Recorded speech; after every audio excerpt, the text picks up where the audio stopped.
Ao longo da historia do capitalismo houbo cambios nas formas de propiedade da empresa. A tendencia máis destacada é que as empresas son máis grandes e teñen máis influencia sobre o mercado. Nos inicios do capitalismo as empresas eran pequenas, había grandes empresas, pero eran moi poucas. A medida que dentro das fronteiras nacionais as cidades foron derribando os seus muros e pouco a pouco foi aumentando o comercio, tamén aumentou a dimensión das empresas, pois podían intercambiar produtos a maior distancia. Neste sentido, o xurdimento do ferrocarril contribuiu a ampliar os mercados e a aparición das grandes empresas nacionais. Posteriormente, a partir da Segunda Guerra Mundial, as grandes empresas se converteron en grandes corporacións, ou seja, entidades que aglutinan a súa vez a outras empresas e producen diversidade de bens. Por poñer un exemplo, temos a Unilever, empresa pouco coñecida polo seu nome, pero máis coñecida polos seus produtos. Na súa página web podedes consultar as diferentes marcas que comercializa. Algunhas son moi coñecidas. Observade que son produtos moi diferentes entre sí. Produtos que non coñecedes porque só están presentes nalgúns países.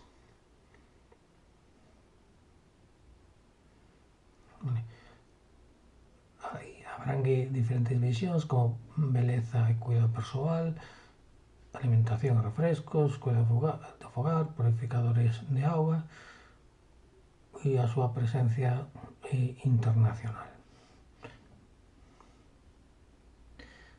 Poderíamos ir a moitas outras grandes empresas e teríamos algo similar. Inicialmente estas empresas realizaban as súas operacións nun país e exportaban a outros países, xeralmente.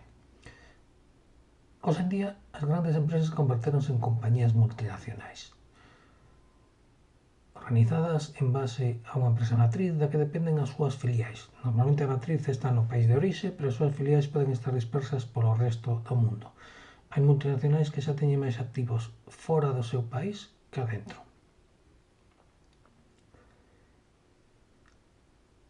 As novas tecnoloxías, especialmente as de comunicación, pero tamén a posibilidade de fraccionar o proceso de produción, están intensificando as tendencias de concentración de factores de produción, ou seja, empresas físicamente máis grandes, e igualmente de centralización do capital. Menos persoas teñen máis poder de decisión sobre o conxunto de empresas. A revista Fortune publica anualmente o ranking das 500 empresas maiores do mundo. Por defecto, figuran as 10 maiores grandes empresas por volume de ingresos na páxina, pero podedes ampliar ata as 100 primeiras. Nos últimos anos, a primeira sempre é Walmart, cadea de distribución minorista de Estados Unidos e con presencia fundamentalmente en América. A súa facturación superou en 2018 os 500.000 millóns de dólares. Observade as unidades están en M de millóns de dólares e como está na numeración inglesa a coma indica miles. Para ter unha referencia desta cifra, pensade que no ano 2018 o PIB da economía española acadou o valor de 1,4 billóns de dólares. Ou seja, Walmart representa alrededor dunha terceira parte do Produto Interior Bruto de España. Cos datos do 2018 do Banco Mundial, só hai 29 países con PIB superior á facturación de Walmart. Tamén a empresa con maior volume de emprego, máis de 2 millóns.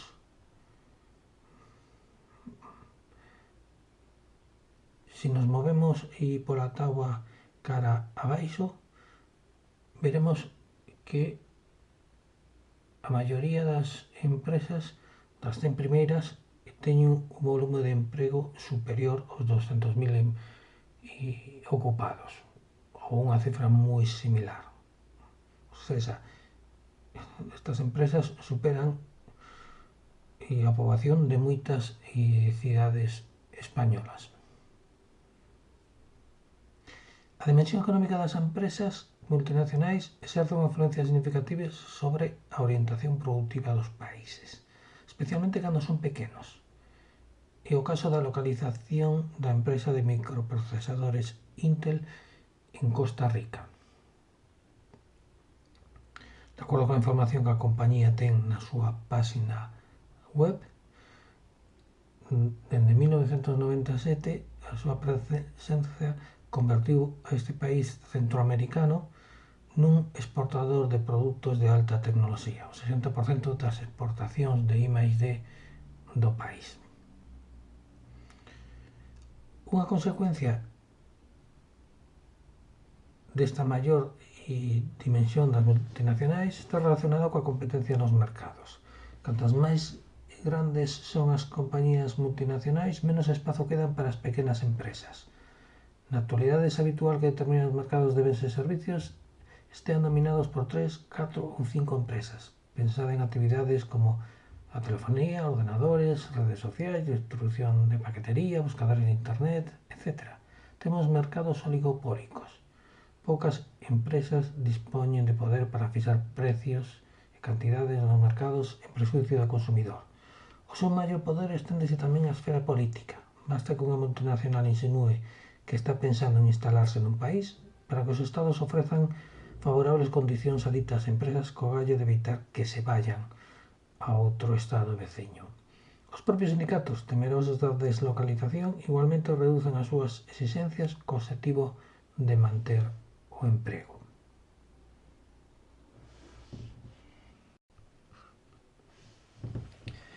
Os cambios no uso dos factores produtivos nas relacións laborais e empresariais aconteceron no conxunto da economía, en todos os sectores, na agricultura, na industria e nos servicios. Houbo aumentos da produción e melloras na productividade e, en xeral, aumentou o emprego. Non obstante, os aumentos amosaron ritmos diferentes, causando un cambio destacado na especialización sectorial dos países desenvolvidos, tanto en termos de produción como de emprego.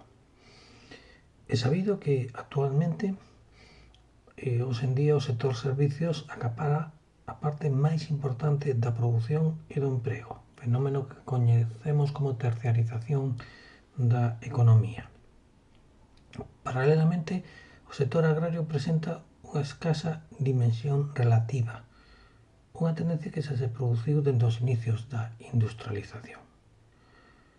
Máis recente é a perda de peso relativo do sector industrial, que ata hai unhas décadas foi un núcleo do crecemento económico.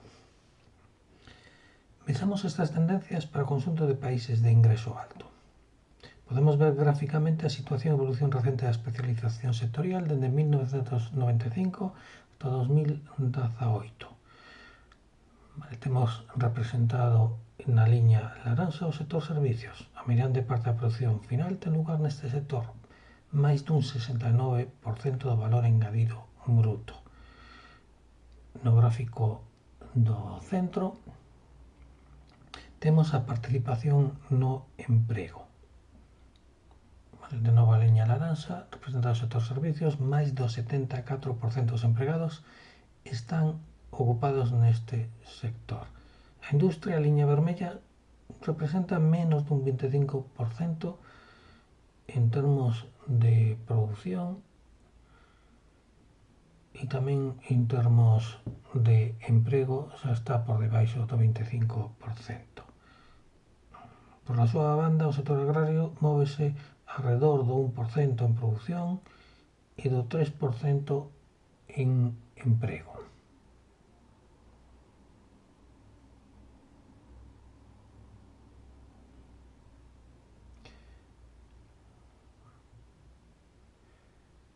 Máis importante para os nosos obxectivos é ver a evolución da productividade. No gráfico da dereita mostra agora a evolución da productividade dos países de ingresos altos para o mesmo período. Aquí a productividade é o resultado de dividir o valor engadido bruto entre o número de traballadores de cada sector. Observade que nos tres sectores a tendencia é ascendente. Os valores son altos e nos tres, máis de 96.000 dólares no sector industrial, máis de 84.000 no sector de servicios,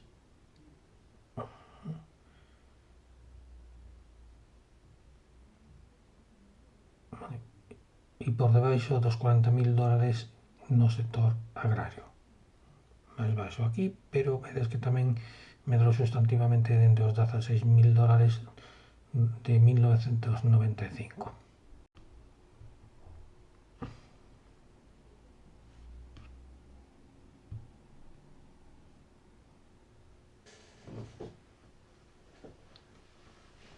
En resumen, o sector servicios cobra máis importancia en termos de produción e de emprego. Sin embargo, debemos destacar dous aspectos máis. En termos de productividade, non hai diferencia entre o sector servicios e o industrial. Quedémonos con este dato. O segundo aspecto é que existe un equilibrio entre a estrutura do emprego e a estrutura da produción nos países desenvolvidos. O gráfico da esquerda ten unha estrutura moi parecida ao gráfico do centro. Esta similitude entre especialización productiva e no emprego difire da que observamos nos países de menores ingresos. Esta é unha cuestión que debedes comprobar vos mesmos na práctica ABP2.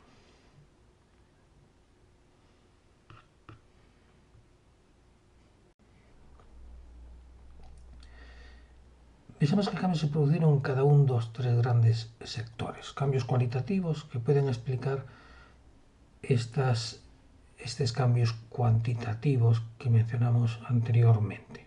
Empezamos polos recursos naturais. Na agricultura, a partir da Segunda Guerra Mundial, tivo lugar unha profunda transformación. Pasamos dunha agricultura de pequenas explotacións familiares que producían para a súa autosubsistencia a unha agricultura na que conviven pequenas e grandes explotacións. Estas últimas chegan a ser grandes empresas multinacionais con forza de traballo asalariada e con funcionamento similar ás empresas multinacionais industriais. En ambas as dúas houve unha intensa incorporación de novas tecnoloxías, tanto nas grandes como nas pequenas explotacións. Todos estes factores tiveron resultados notables, permitiron aumentar a produción pola vía de incrementar a productividade. Houve unha reducción absoluta no número de efectivos empregados no campo co paso do tempo. A parte da poboación rural converteuse en man de obra do sector industrial e do sector de servizos das zonas urbanas. Tamén contribuiu ao aumento da poboación urbana a agricultura achegando maior cantidade de alimentos e alimentos máis baratos. Vale, temos aquí, de novo, outro factor que reforza o círculo virtuoso do crecemento. Maior oferta de alimentos baratos permite aos traballadores dedicar menor parte dos ingresos aos alimentos e queda maior parte do ingreso para gastar noutros produtos, coches, electrodomésticos do sector industrial, que poderá aumentar a súa oferta e empregar a máis traballadores, moitos procedentes do rural. Este fenómeno forma parte tamén do modelo fordista. Dentro do sector primario, e hai outras ramas que tamén aportan recursos naturais e tamén contribuíron a este círculo virtuoso de crecemento, especialmente os enerxéticos. Dende a Segunda Guerra Mundial consumimos gran diversidade de recursos minerais, enerxéticos e non enerxéticos. Os avances técnicos e novos descubrimentos permitiron que disfrutáramos dunha maior oferta deste tipo de bens e a precios máis reducidos, polo menos ata 1970.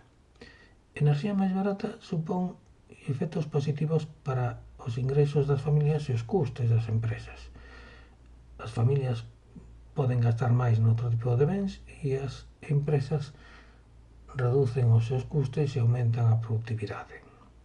De novo o círculo de máis ingreso, maior demanda e maior oferta.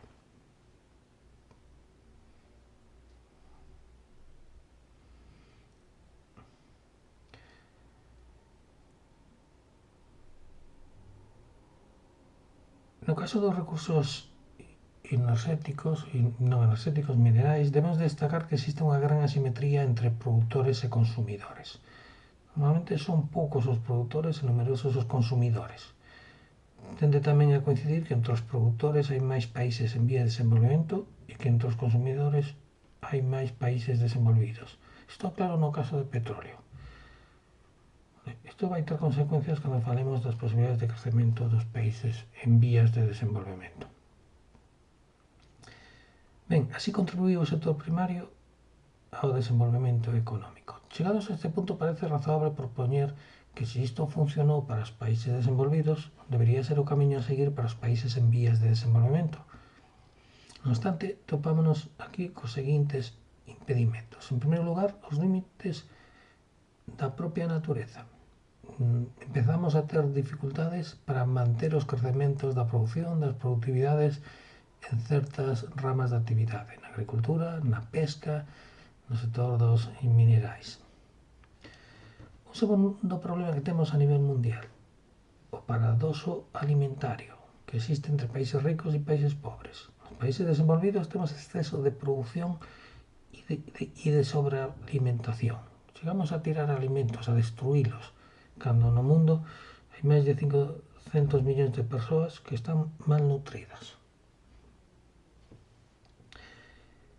Un terceiro límite, as posibilidades de reproducir o modelo dos países desenvolvidos. Gran parte da nosa enerxía sigue dependendo do petróleo, en torno a un 40%. Se o resto de países seguen os pasos dos países desenvolvidos, o petróleo esgotarase antes, as reservas son limitadas. O maior decrecemento de China e da India xa ocasionou unha maior demanda de petróleo e de un forte crecemento dos prezos.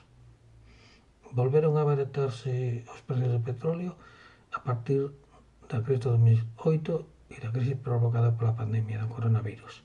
E por último, temos os efectos da actividade económica sobre o medio ambiente. O noso modo de producir actual está erosionando a sustentabilidade do planeta. Un dos indicadores que mide a degradación medioambiental é o das emisións de CO2, medidas en toneladas por habitante e ano. Vale? A liña azul representa as emisións de CO2 e as barras verdes o PIB per cápita. Temos aí os 4 grupos de países clasificados por ingreso de acordo cos criterios do Banco Mundial. Bueno, pois para o ano 2014 vemos que en media un habitante dun país rico emitiu máis de 10 toneladas ao ano. O resto de grupos están moi por debaixo desa cifra. Claramente aquí, máis PIB per cápita implican maiores efectos negativos sobre o noso entorno natural. En resume, parece difícil que o modelo dos países desenvolvidos poida ser emulado polos países en vías de desenvolvemento. Mais ben, debemos renunciar a parte do noso nivel de comodidades para que o resto do mundo poida mellorar o seu nivel de benestar.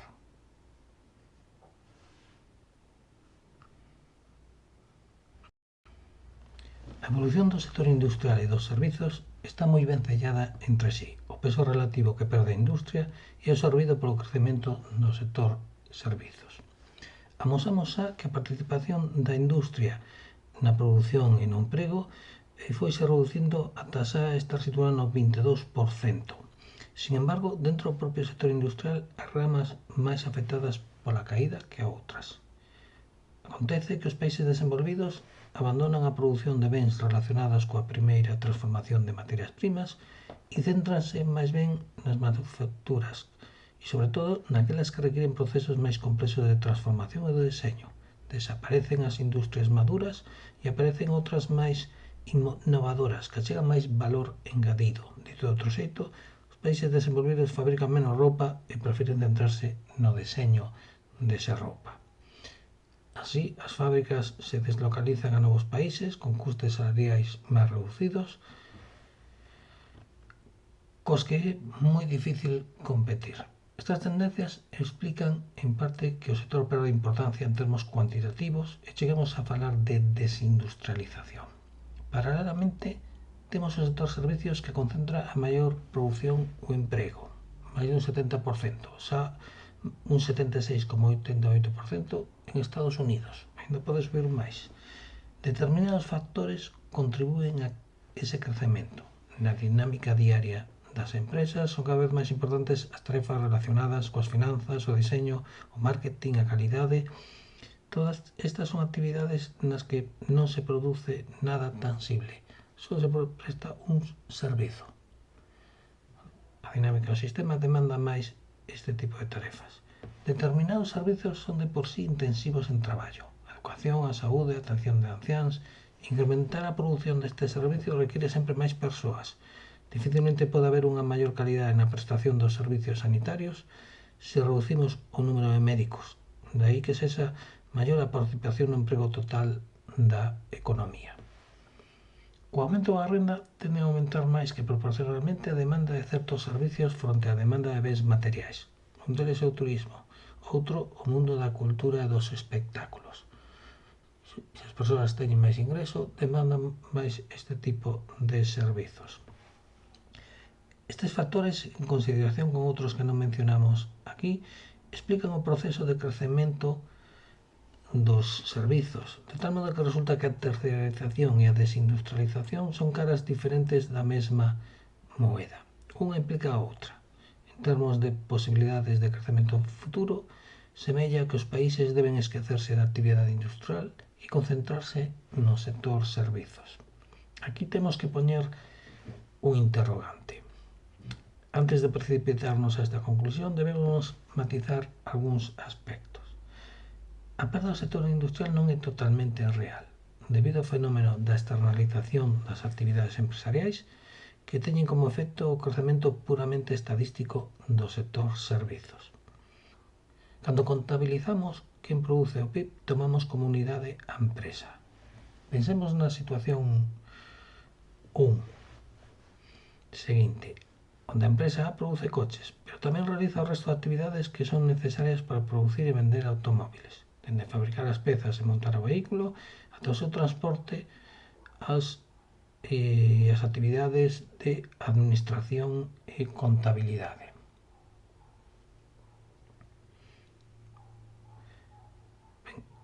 Neste caso, todo o que se produce dentro da empresa A computa como produción industrial.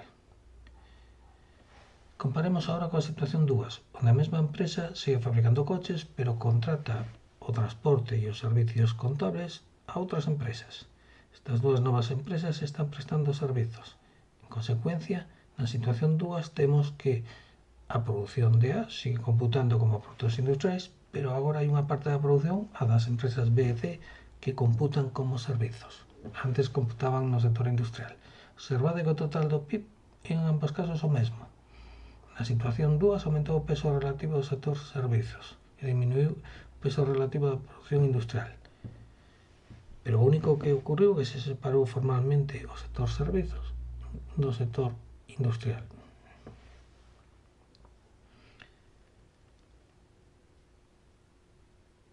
Máis fenómenos complican a resposta á nosa pregunta. Certos servicios disfrutan de altos ingresos de alta productividade porque non están sometidos á competencia exterior. Outras empresas, aparentemente industria, venden as súas marcas a outras compañías recibindo a cambio un ingreso pola prestación dun servizo, non por fabricar un produto. Son as franquías. Nos apuntes tedes os exemplos de Nike e de McDonald's. Volvamos ao dato que destaquei anteriormente sobre a produtividade. Observade que hai pouca diferencia de productividade entre os dous sectores para a media dos países de ingreso alto.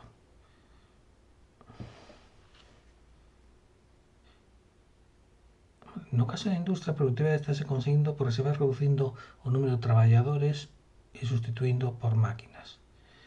No caso dos servicios, aumenta a produción, pero o emprego aumenta a maior ritmo, en maior proporción. Se a productividade é o resultado de dividir a produción entre o emprego, e se o emprego aumenta máis que a productividade debería diminuir. Sin embargo, aumenta, é o que observamos no gráfico. Por qué?